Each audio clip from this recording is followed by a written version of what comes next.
Welcome to Lauderdale Road, and we want to thank everybody for being here tonight. Especially want to thank Mala for taking time to be able to be here with us this evening, to share part of her story with us this evening, as we think about our trip on March of the Living. And this evening and tomorrow evening are the anniversaries of Kristallnacht. And so we've chosen this day to begin to think in terms of, as a kahal, in terms of our potential trip to Poland with March of the Living. And Mala has graciously agreed to be here with us tonight and to share with us parts of her story. We're conscious of time, and so Mala is going to share excerpts. And I will give a bit of background and context for her story. But it is important for us to be able to hear from eyewitnesses, from survivors who saw it. There is nothing like hearing it from that perspective. And so tonight it is about that. We're going to hear from Mala. I'll open with, as I said, with some context. Mala was born in Poland in 1930 in a city called Piotrków Trybunalski. Have I got that? I've got that. And as I've heard her say, the first 9 years of her life were wonderful. They had a big family that got together on festivals, that celebrated life together, that enjoyed the community that was living then in Piotrków. But in 1939, the Nazis invaded Poland, and the city was on the border, and it was one of the first that were invaded and attacked. And it was easily overtaken by the Nazis. And very quickly, life became very terrible in this place. The people were murdered. They were eventually herded into a ghetto. Life in the ghetto was, as you can imagine, terrible and unsanitary, and there was a great deal of suffering in that place. And the family decided that it would be best if Mala and her cousin Icha could leave the ghetto and be taken in by a Polish family. They would pay a Polish family to be able to take them in, which, is it right that they were in Częstochowa? They wanted to send you and your cousin to Częstochowa. They were also conscious that sending the young girls together on this train to Częstochowa would be a high risk. And so they thought best to send them separately to Częstochowa, to essentially pass as Christian children. And I thought that here, Mala, perhaps you can pick up the story. Tell us about this train journey and what happened to your cousin and how this section, this part of the development occurred. Please. Yes. Well, I'll just go back a tiny bit to say that the war started on the 1st of September. We were invaded, our town was invaded by the 1st of November. No, sorry, war started on the 1st. We invaded our town within 5 days of the war starting. But when I mentioned the 1st of November, by then we had already been driven out of our homes and into ghetto walls. So 2 months is very little, because some ghettos started much later, some the following year. They kept starting ghettos one at a time. This was the first ghetto that was, right? It was the first ghetto in Europe, not just not just in Poland. So it really started for us within 2 months of the war, which is quite significant because it was a very long war for us. And when the ghetto, and of course I haven't told you about the conditions, but that's a subject of its own. So within about 2 years, there were going to be deportations from our town, and we knew that they were going to places like Sobibor, Treblinka, Majdanek. These were all annihilation camps. They weren't labor camps. So people arrived there, and within a few hours, they were all gone. So there was quite a lot of panic. People tried to save themselves, and that's where my parents found, well, they were recommended to this man in Częstochowa, and he was not only Christian, a Pole, but he was actually of German origin, because Częstochowa is practically on the border with Germany. And he was willing to hide 2 Jewish girls for the duration of the deportations and then give them back. I don't quite understand, and I've got nobody to ask, how this was going to work, because how could they know that my parents would survive to take us back? But in fact, my parents were hidden by 3 other families. My older brother had, I mean, he was only a year older, but he was the older child. He had a work permit, so he was okay. My father, mother, and sister were hidden by Polish families, 3 different families. And my cousin and I, we were to go to Częstochowa. And it all happened, and I won't go into details about the journey and how scary it was. We traveled one at a time on our own. Tell us a bit about it. Well, Tell us a bit about it. there was actually a reward for handing in Jews. And some people, some of the Christian people, made quite a career of it. So they were going around looking for Jews. Well, we were both fair and with blue eyes, but nevertheless, if anyone looked at us, although we traveled separately, we had a pretty similar experience. I can speak for my cousin Ija. If anyone looked at us for longer than a few seconds, we thought, oh, they're suspecting us. They're going to turn us over to the Gestapo. So it was a very scary journey, and we were going from our homes to strangers. We didn't know them. And it all happened. We arrived on the outskirts of Częstochowa in a house, quite a large house with 2 middle-aged people. The man who did all the organizing and who was paid was their son-in-law. He lived around the corner with his wife and child. Now, we were now with these 2 people that we didn't know. We were both terribly scared, and we were supposed to be relatives that came from Warsaw to stay for a little while. We had false names. If there was a knock on the door, sometimes it was okay for us to mix, but other times we were quickly pushed under the bed into a cupboard, anywhere out of sight. So we were in constant fear of being discovered. And there are a lot of detail, which of course I can't go into because of time factor. But my cousin, who was an only child, was terribly anxious and scared, and she missed her parents, and so did I, of course. But being an only child, I think, made all the difference. I was one of 3 with the youngest sister, Lucia. There's my older brother, Ben, and younger sister, Lucia. And she really couldn't bear it. She asked to be taken home. And she was told that she can't go home yet because the deportations are still going on.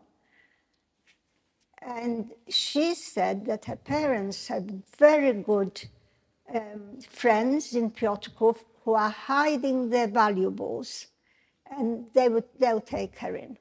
So he said, okay, off they went. And I was languishing there for what seemed like a lifetime. And I won't go into all the details of what happened then, but... Tell us just a bit. So you are now in this house by yourself, because Ija has been sent back. I was a child, yeah. Right. And what was it like after Ija had left?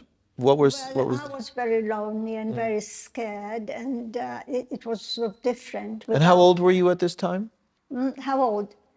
About 10, 11 years old? Yeah, I was... oh gosh, I've got to work it out. I was between 11 and 12. Okay. I was actually 11 and Ija was 10. Okay. And it was... Were they? How did they treat? I mean, were they kind to you, or were they just in? Actually, they were very indifferent. Indifferent. But they didn't ill-treat us. Right. But still we were strangers. Right. Well, I can tell you one little anecdote, which is after Ija left. There was a boy down the road, about my age. I didn't really know him, but, I saw him perhaps in the street once or twice. And he said that he knew I was visiting from Warsaw. And he said, I'd like to take you into town and show you the Madonna. Well, that was like a sort of museum. It was a church of your looks, and you are unrecognizable.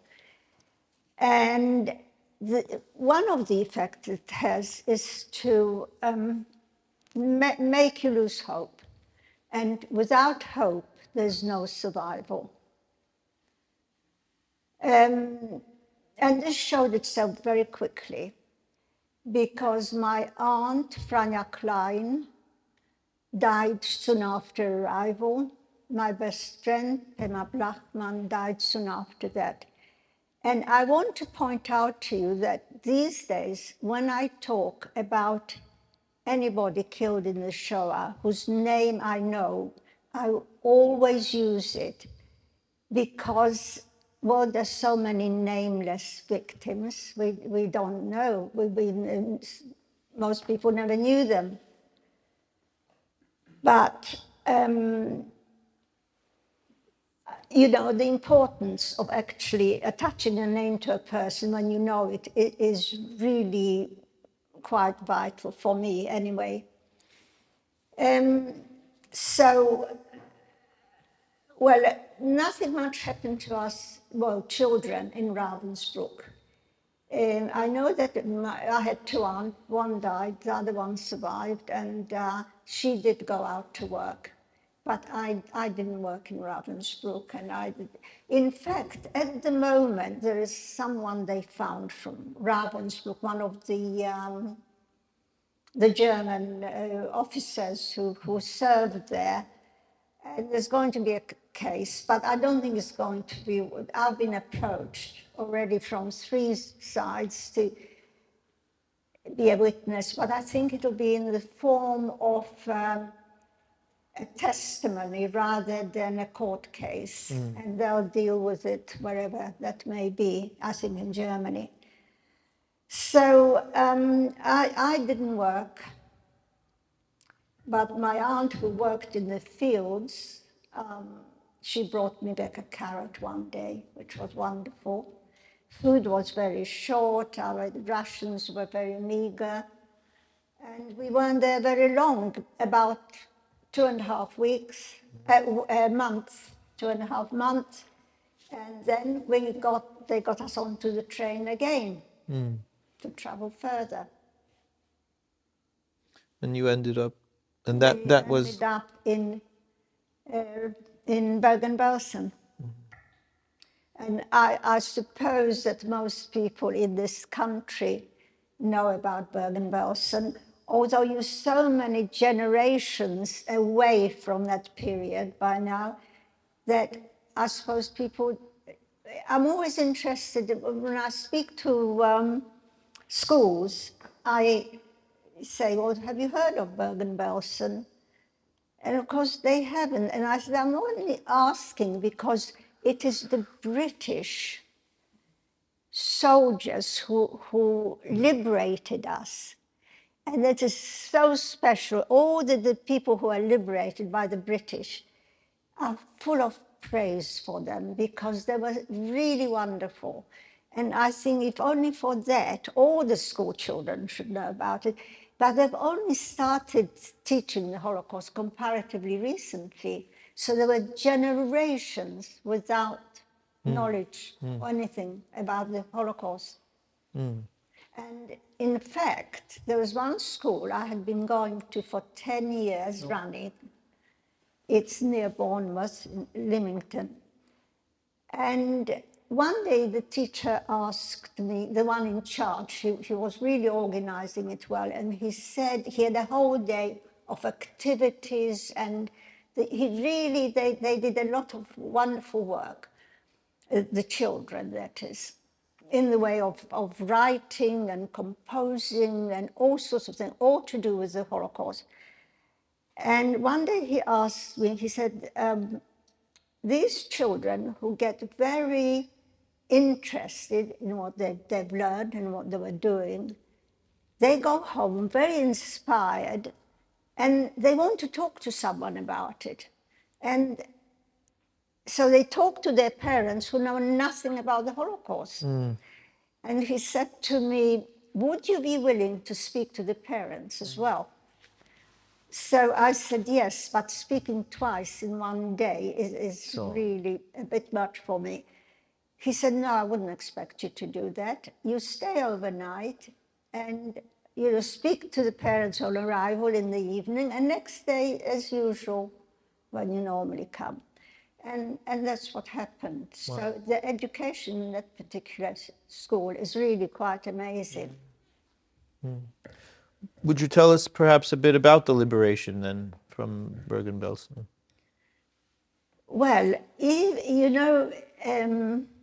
Bergen-Belsen was so riddled with every disease you could think of, but typhus was the worst, and I got typhus. So I was in my, well, first of all, I was very lucky. I must tell you about this bit of luck. On the way, when I haven't described what it looked like, and I think I'll spare you that. I'm sure you've seen films and things. But as they were taking us to the barracks, and it was terrible, the overcrowding was really, well, I read in the medical journals, so I assume it's really true, that this particular British officer, he found one of the barracks full of 1,000 people. Wow. May have been an exceptionally big barracks, but even so, it was very, very overcrowded. And on the way, as they were taking us somewhere, wherever it was going to be, I heard that there was a children's barrack, children's home, somewhere in the camp. And I quickly changed direction with my little cousin to find it. And we found it. We were interviewed by two women, Dr. Bimko and Sister Luba.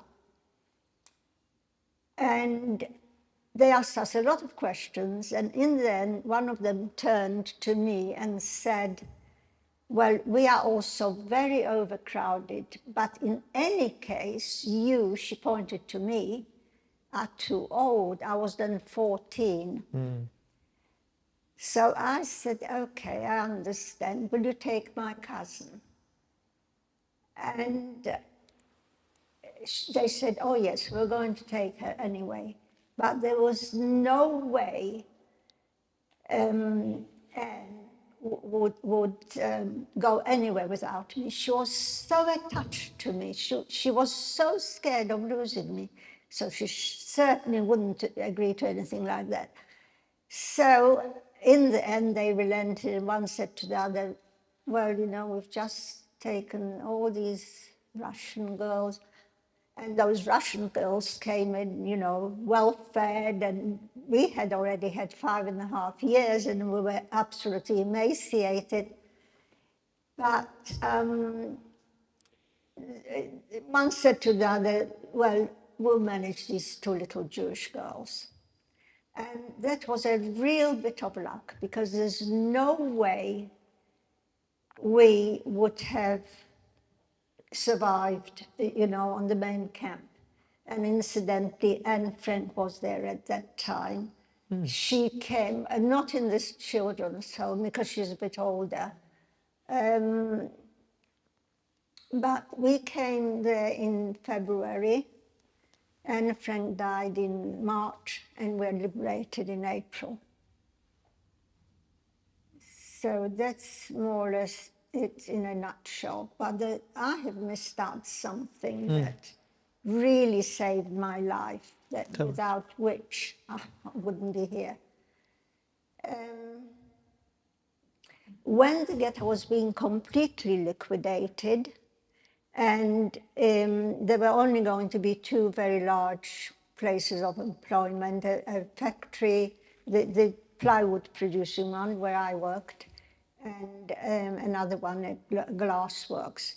And we were going to these factories, and they were still searching the small ghetto by now for anybody, because children didn't have jobs, women didn't have jobs, old men didn't have jobs, and they were all hiding here and there.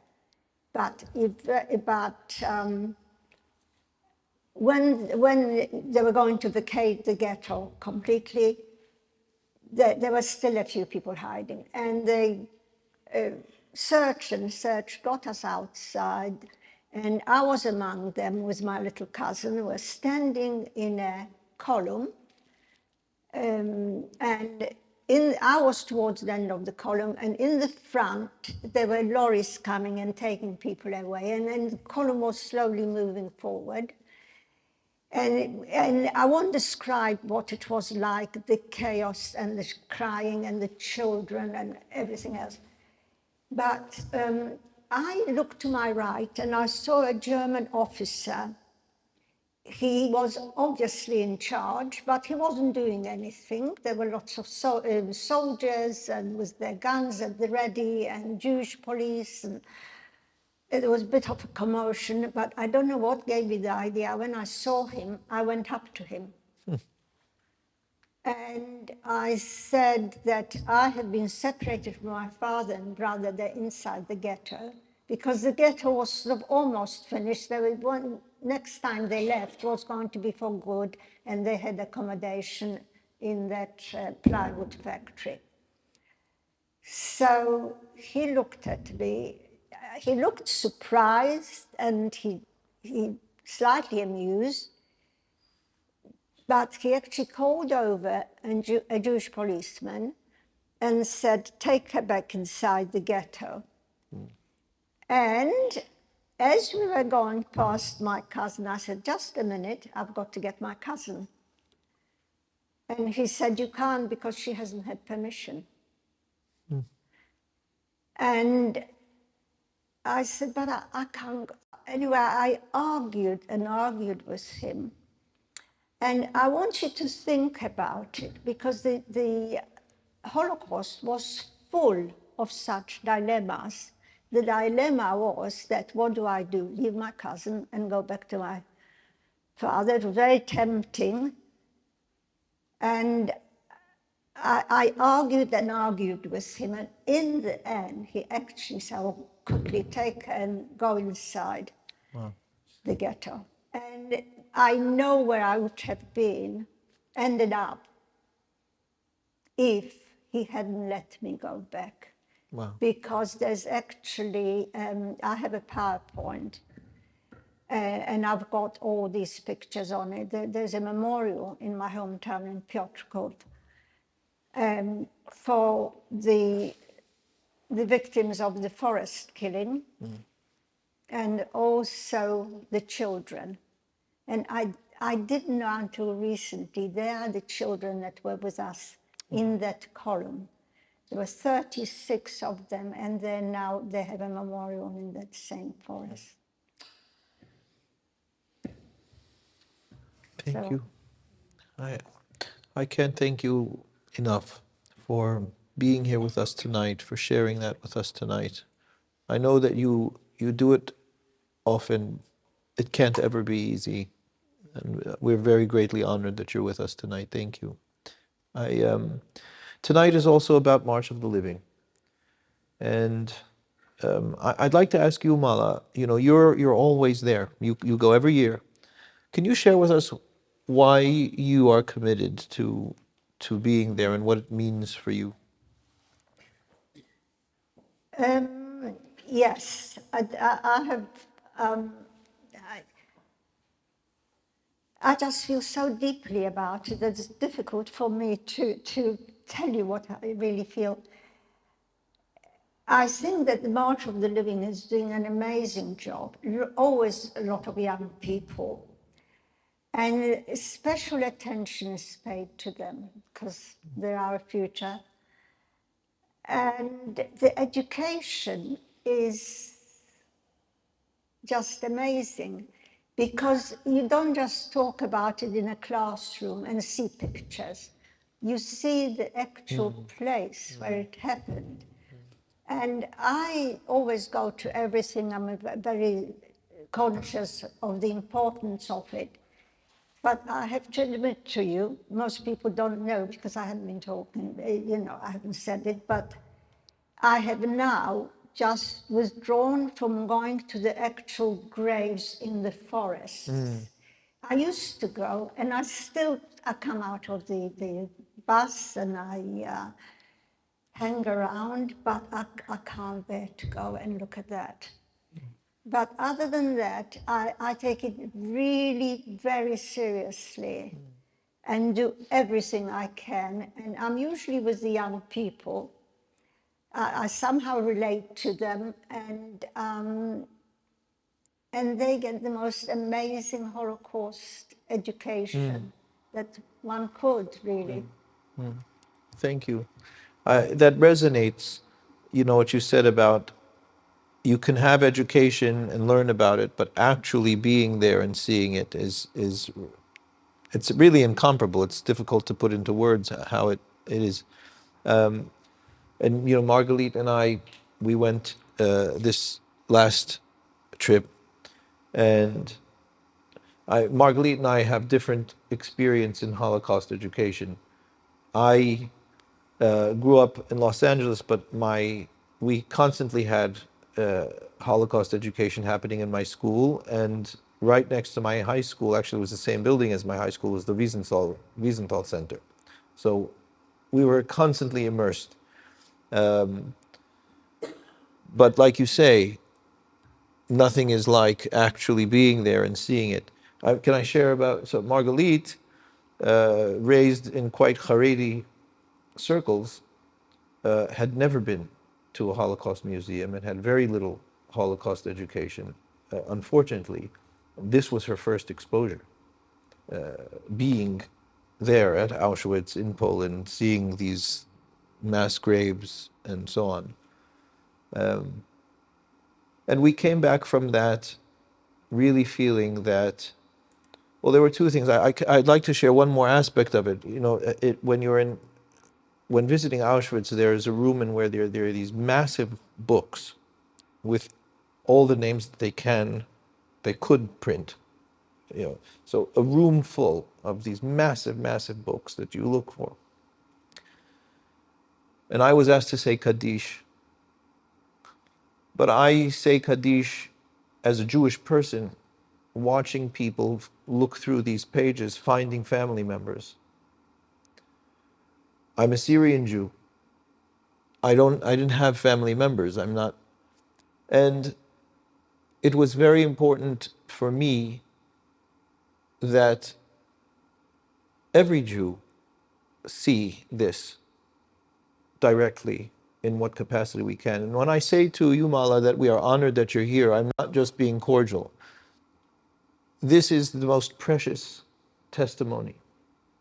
And if I can say with the greatest of reverence, this is not going to happen indefinitely.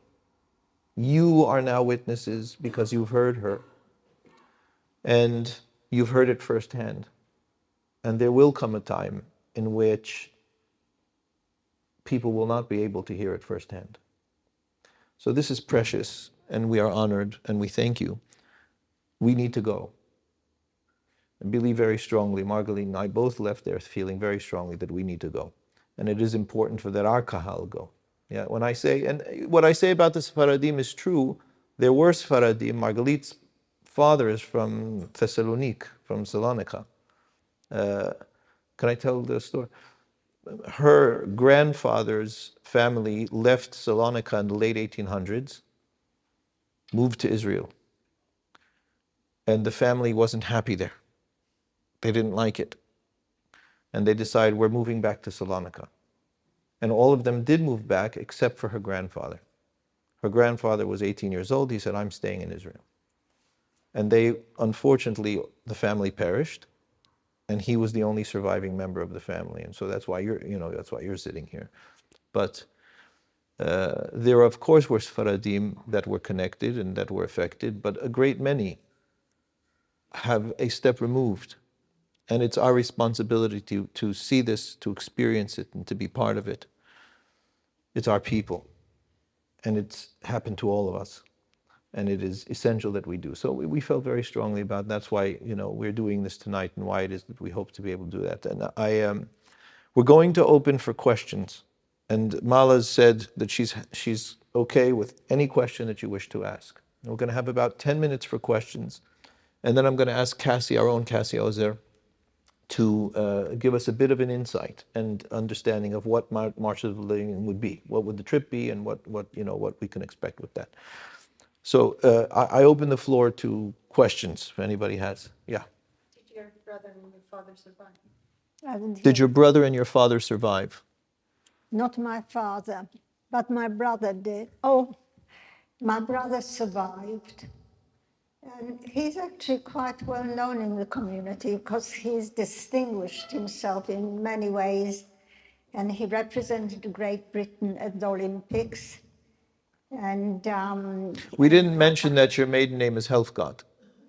We didn't mention that your maiden name is Helfgott, and your brother Ben. Oh, Ben Helfgott. I don't know how many of you know him, but I know that he's well known. And he's been appropriately sort of decorated by the Queen. He's got a knighthood some years ago. And of course, it's lovely. I've just returned from Israel, and I was at the Maccabi village. That's where I stayed because we're doing some sport, not very important. And I met a group from Greece, and a whole lot of girls. And I was sure they were Jewish. Some of them looked Jewish. So I spoke to them, and of course they were not. And they were playing basketball, and there were competitions are going on throughout the year. But of course the Maccabi are only once in 5 years or 3 years, I'm not sure, 5 years, I think. And that's just been. But yeah, my brother really made his contribution to sport and indeed to Holocaust education. He was in the forefront, pushing it, and he was a lone figure, really trying hard. And then eventually it took off. And well, thank goodness for that. Yes, Alicia. First of all, I wanted to say thank you very much for coming. I know that Rabbi Dweck has thanked you, but it's a privilege to be here and to listen to you. So thank you very much. You mentioned that without hope, there was no survival. But I was wondering, what were the attitudes and tools, mental tools that you had to survive such amazing and horrible circumstances? You know, that's a question people often ask. And at schools particularly, they say, so how did you survive?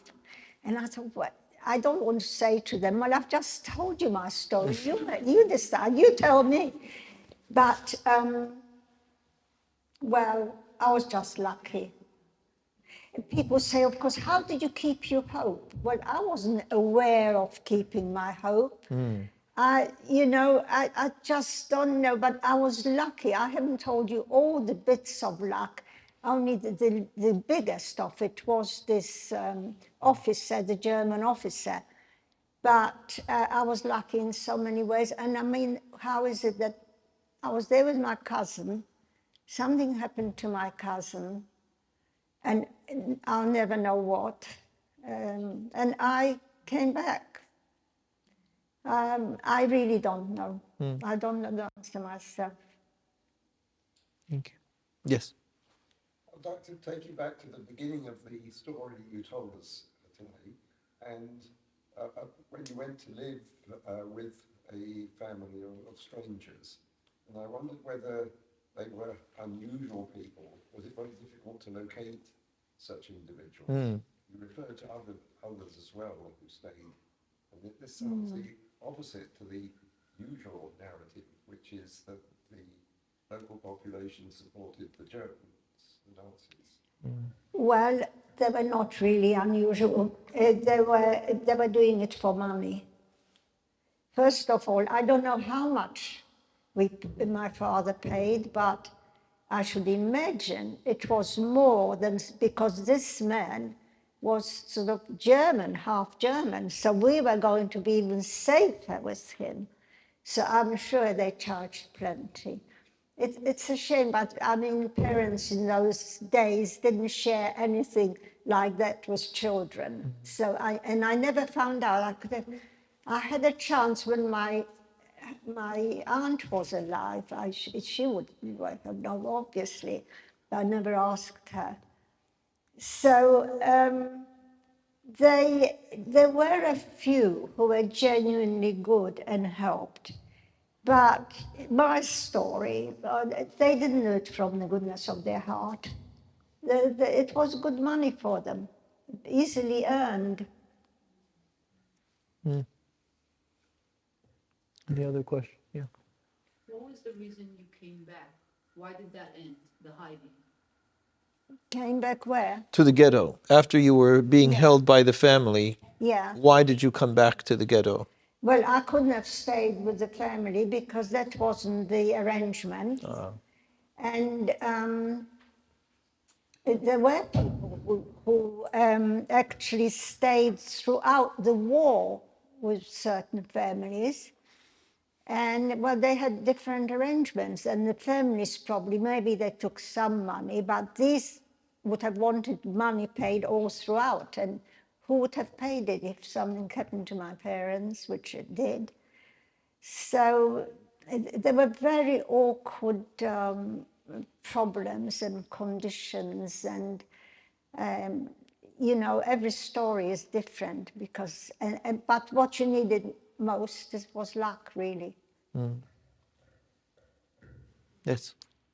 At every kind of stage of your story, did you have any idea of the impact and the scale that was going on around Europe? Or did it feel, I don't know whether any... No, well, I didn't know. Well, I knew that the war was throughout Europe, and I knew that there were, every country was occupied and things were going on. But I didn't really have the right perspective. I mean, no one told me in so many words. So it's only little snatches of conversations that I caught. And in those days, I mean, they wouldn't tell children very much, and they tried to keep a lot from us. But we could overhear conversations, and we really knew what was going on. But there was nothing that really we could do. I remember sitting once sitting on my bunk in one of the camps, I think it was Ravensbrück, and thinking, just thinking into space. Do they know outside what's going on here and how we're being treated? I just, at some point, I thought about it and I thought, well, probably they don't know. So will they ever come to our help? I mean, the children were very uninformed, but even the adults didn't know very much. But there were secret radios and all sorts of things. Yes. Were you reunited with your brother straight away after the war? No, not straight away. I didn't think that anybody survived because there was no evidence of anybody. There were lists coming round, but I didn't know who survived. I knew that my mother and sister didn't. But then one day they were doing a lot of searching, especially the Jewish communities and people, certain groups of people. And my brother got to know before me, so he knew where I was, but I didn't know that he survived. But eventually we found one another, and I was actually sent to Sweden after the war. So I was there not knowing that anybody survived. And then one day I received a letter from my brother. He was in England. So it was decided that I should come to England to be reunited with him and not the other way around. So I'm here. Okay. You had a question. Yeah. How long did it take you to like talk about everything that happened? You were so young. So did it take long for you to process all the traumatizing things in this war and everything that you experienced? And did you talk about it with your brother as well, like straight away when you reunited?